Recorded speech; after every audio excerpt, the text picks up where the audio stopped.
My name's Alex, and I've always been the kind of kid who sees things.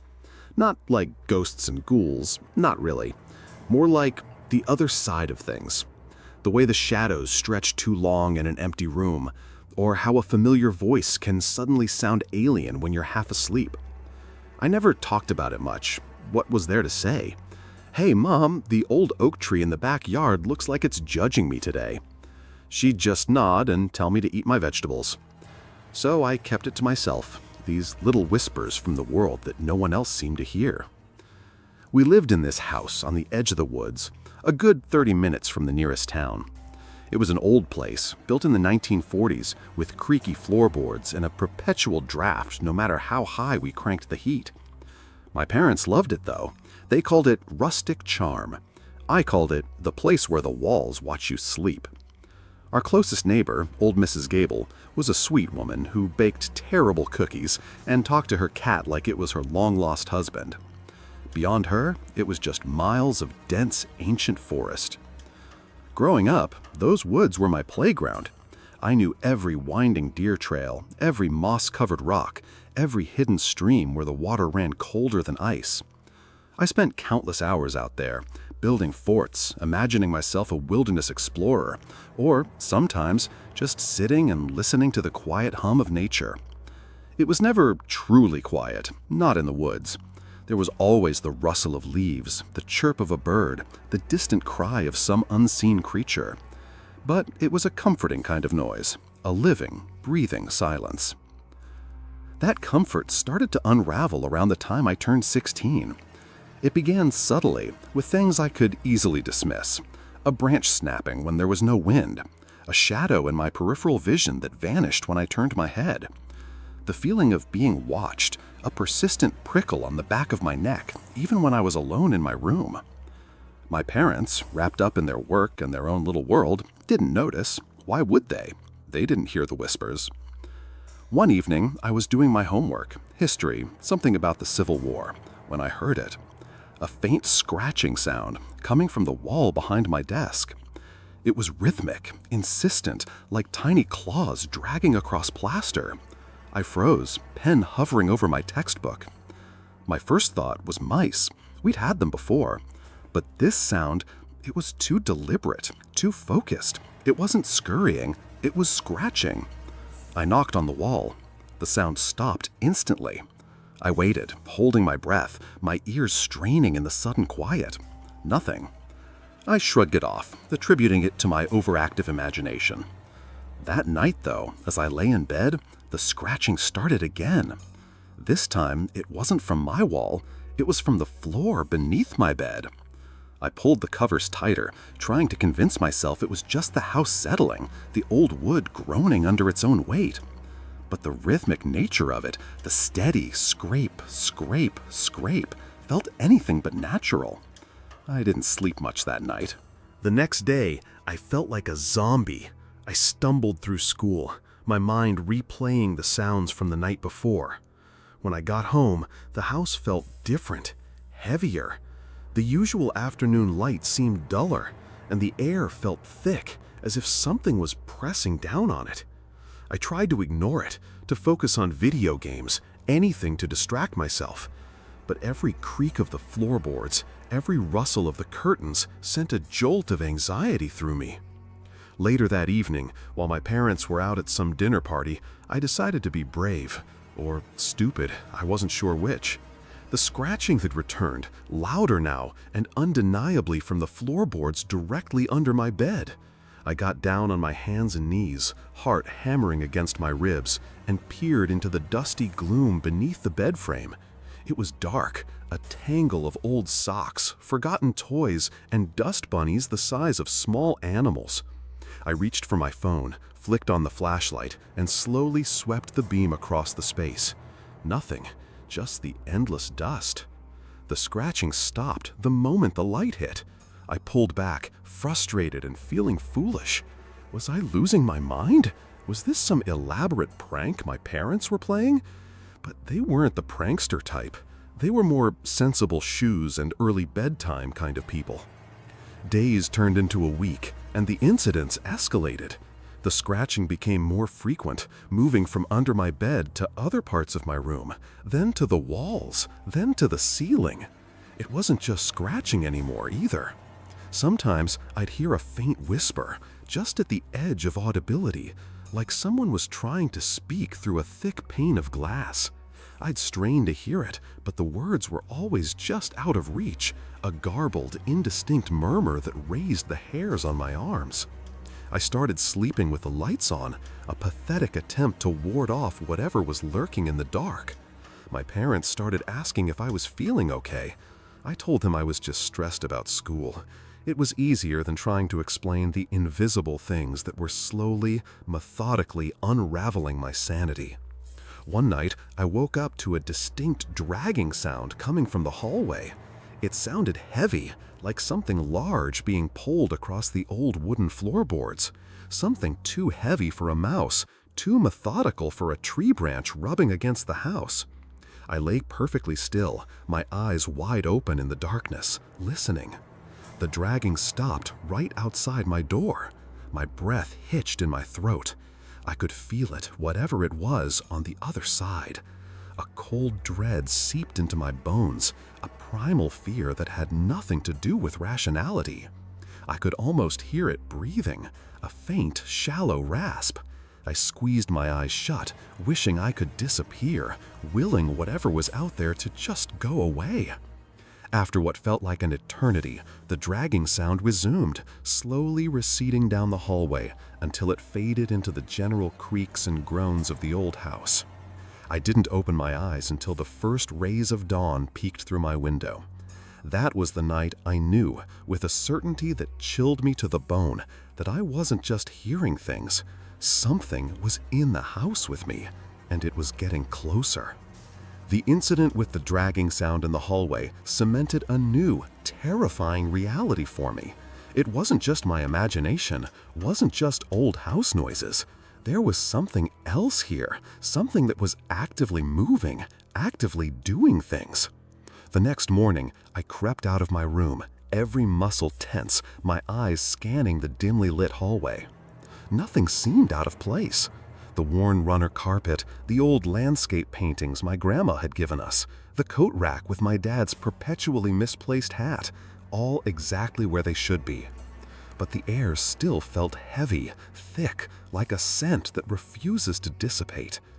I went to the kitchen, poured myself a bowl of cereal, but my appetite was gone. Every shadow seemed to stretch and writhe. Every creak of the house now held a sinister undertone. My parents were still asleep, oblivious in their peaceful world. I almost envied them their ignorance. Almost. I spent the day in a state of hyper-awareness, jumping at every sudden sound.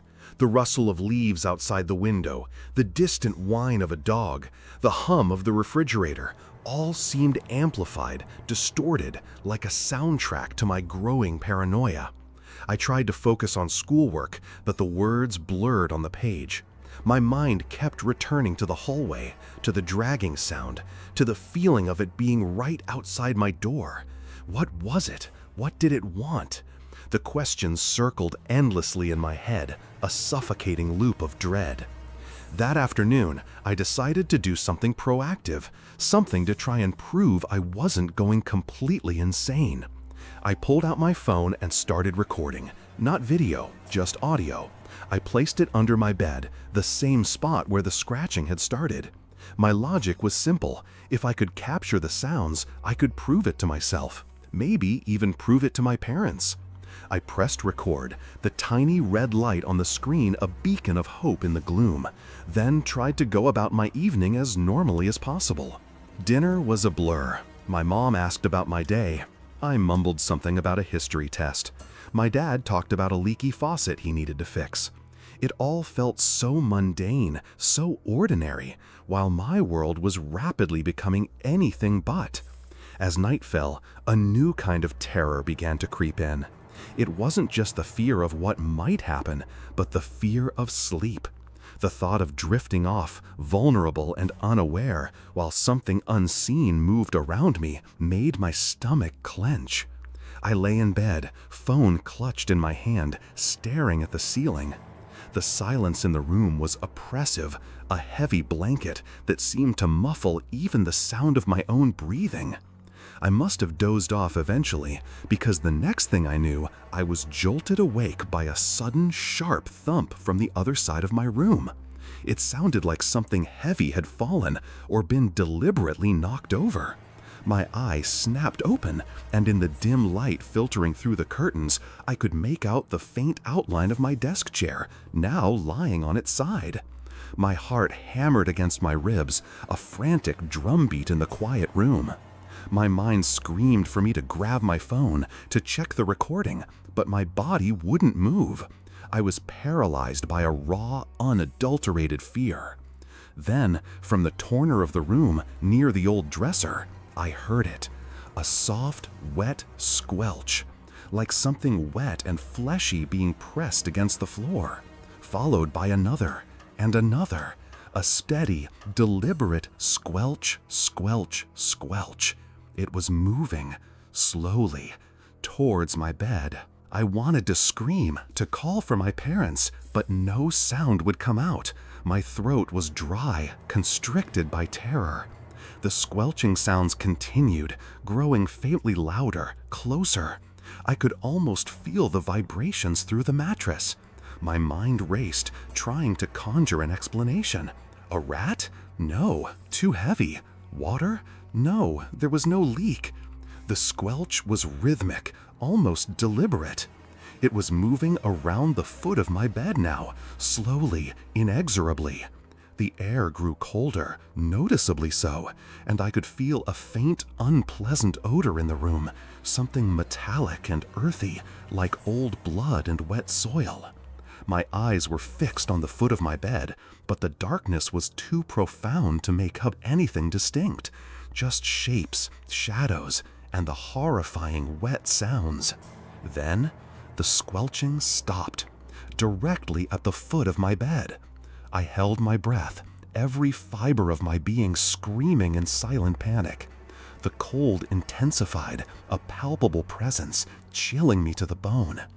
And then I felt it, a light, almost imperceptible pressure on my mattress, as if something was slowly, gently climbing onto the foot of my bed. My entire body locked up, a statue of pure dread. I squeezed my eyes shut, tears pricking at the corners. This wasn't a dream. This wasn't my imagination. Something was here. Something was on my bed.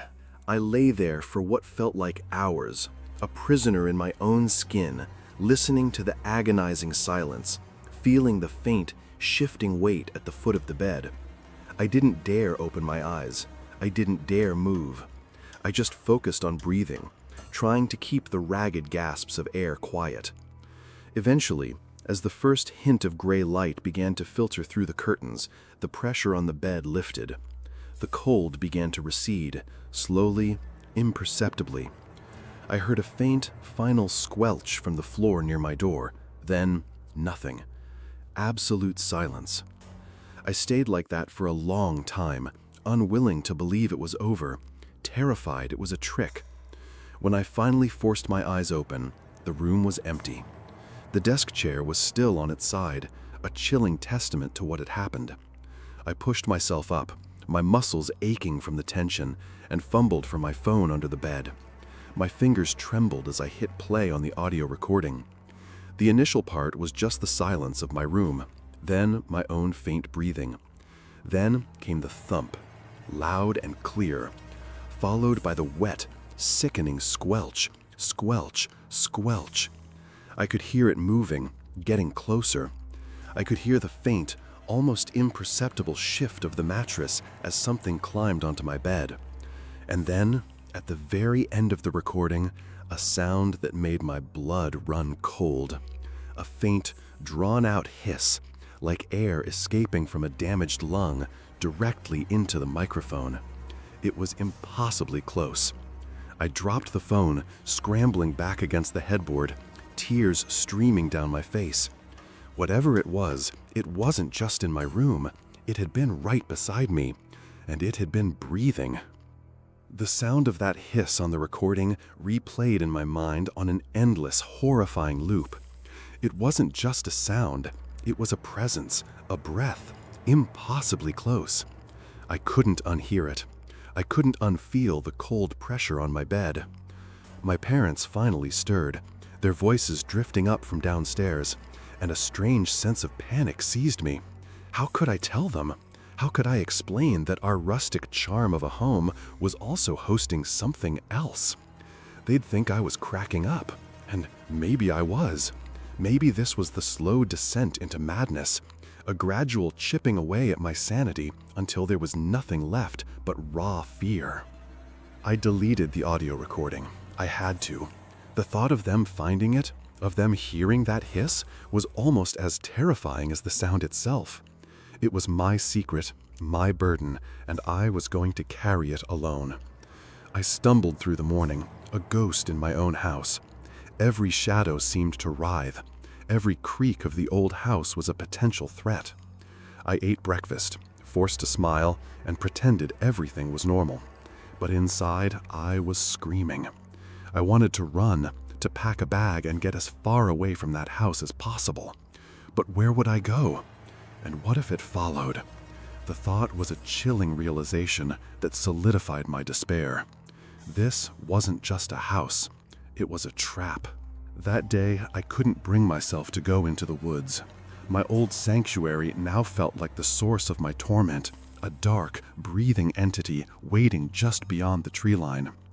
Instead, I stayed indoors, trying to immerse myself in schoolwork, but my mind kept drifting. I started researching local history, something I'd never done before. Our town was small, old, founded in the late 1700s. There were whispers in the local library's archives about the original settlers, about strange occurrences, about a patch of land bordering the forest that was considered cursed. It was vague, folkloric stuff, easily dismissed as old wives' tales. But as I read, a familiar chill prickled my skin. There were mentions of disappearances, of livestock found mutilated, of a pervasive cold that affected people's moods, making them withdrawn and paranoid. A few accounts even mentioned a faint, metallic odor in the air before strange events. I flipped through the faded pages, my heart sinking with each similar detail.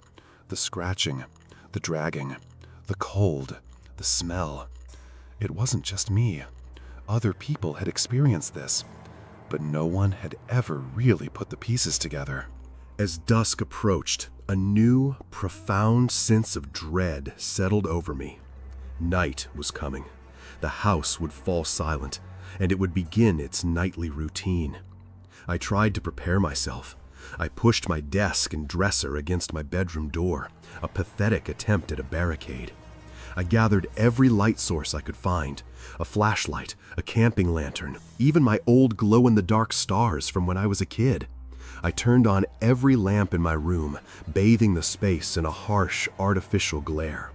I even dragged my mom's old rocking chair into the room and sat facing the door, ready to spend the entire night awake, vigilant. I wasn't going to let it surprise me again. The first few hours of darkness were a torment of hyper-alertness. Every creak, every groan of the old house sent a jolt of adrenaline through me. I squeezed my eyes shut, willing sleep away, focusing on every tiny sound. Around midnight, the scratching started again. It wasn't in my room this time. It was coming from the wall downstairs beneath my feet. A slow, deliberate scrape. Scrape. Scrape. It was moving, not randomly, but with purpose. Then, a low, guttural growl vibrated through the floorboards, a sound so primal and monstrous that it stole the air from my lungs. It wasn't the kind of growl an animal makes. It was deeper, filled with a malicious intent that resonated deep within my bones. My carefully constructed resolve shattered. This wasn't just a presence. It was a thing, a living, breathing nightmare. The growling stopped, replaced by an unsettling silence. My breath hitched in my throat, my eyes darting around the brightly lit room as if the light could protect me from what I knew was coming. Then a new sound began. A soft, rhythmic thump-thump from downstairs, like something heavy being dragged and dropped repeatedly. It was coming up the stairs, slowly, deliberately. Each thump vibrated through the floor, growing louder, closer. My barricaded door offered no real comfort. It felt flimsy, useless. I could hear the distinct sound of claws scraping against the wooden steps, mingling with the heavy thumps. My eyes were wide, fixed on my door, tears streaming silently down my face. I could feel the cold radiating from beneath the door, seeping into my room, a palpable wave of dread. The metallic, earthy smell was stronger now, making my stomach churn. The thumping stopped directly outside my door. The silence that followed was deafening, suffocating. I could hear my own ragged breathing, loud and desperate in the stillness. And then a faint, wet, slithering sound began, coming from directly outside my door, a sound of something vast and unidentifiable pressing against the wood, trying to find a way in. My eyes were glued to the crack beneath the door, waiting. The air in the room grew impossibly cold, and the oppressive feeling of being watched became overwhelming. I could feel its gaze, cold and ancient, burning into me through the wood. A low, continuous hiss filled the air, a chilling, venomous sound that seemed to come from all around me, wrapping me in a suffocating embrace. It was here. It wanted in. I pressed myself back against the wall, my hand instinctively reaching for the heavy old lamp on my nightstand, my only weapon against the unseen terror pressing against my door. The slithering intensified, accompanied by soft, wet taps against the wood, as if something was gently, patiently testing the strength of the door. The thumping, the growling, the scratching, the cold, the hiss, it all coalesced into a single terrifying symphony of the unknown. And then, from the other side of my flimsy barricade, a low, guttural whisper echoed, clear and chilling, speaking my name. Alex. It was my voice, but it wasn't. It was distorted, elongated, wet and guttural, like words spoken through a mouthful of mud and decay. My own name twisted into a sound of pure terror. My mind screamed, but my body was frozen, paralyzed by the horror of hearing my own voice, twisted and unnatural, coming from the thing that was outside my door. I closed my eyes, desperately wishing for dawn, for my parents, for anything to make it stop. But the whisper lingered, repeating my name, drawing it out, savoring each syllable. And in that moment, as the slithering intensified and the cold seeped deeper into my bones, I knew one terrifying truth. This wasn't just a haunting. This was a hunger, and it had found me.